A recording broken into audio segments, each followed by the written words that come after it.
कि मेरा मेरी बीवी से कोई रिश्ता नहीं है, मेरी बीवी मुझे कुत्तों की तरह ट्रीट करती है। तेरी बहन ब्याह करवा का।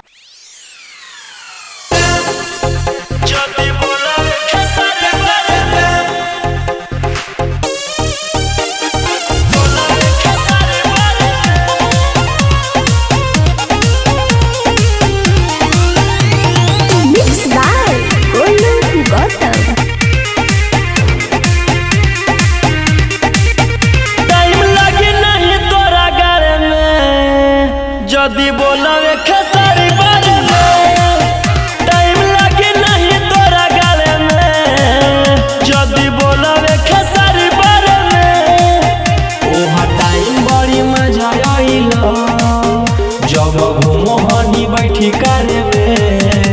टाइम लगी ना झोटा कवारे में जदी बोलावे खेसारी बारे में, टाइम लगी नहीं तोरा गाले में जदी बोलावे खेसारी बारे में, जदी बोलावे खेसारी बारे में।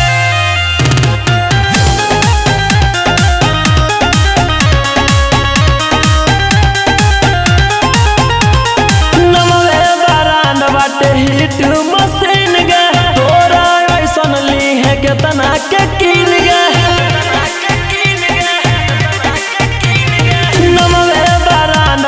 हिट मशीन गे, तोरा ऐसन ली है केतना के कीन गे। गजबे के फाइन बाटे राज करे ले यूपी बिहार में। टाइम लगी ना झोटा कवारे में जदी बोलावे खेसारी बारे में, टाइम लगी नहीं तोरा गाले में जदी बोलावे खेसारी बारे में।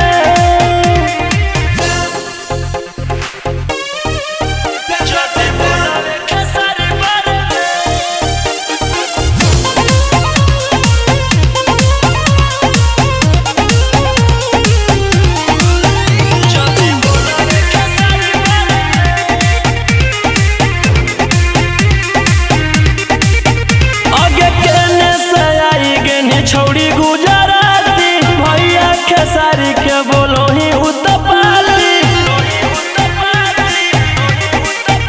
आगे केने से आई गेने छौड़ी गुजराती भैया खेसारी के बोलो ही उतपाती। रौशन लोहिया से मिल पहिले रहे देबो ना तोरा बिहार में। टाइम लगी ना झोटा कवारे में जदी बोलावे खेसारी बारे में, टाइम लगी नहीं तोरा गाले में जदी बोलावे खेसारी बारे में। सॉरी खेसारी जी।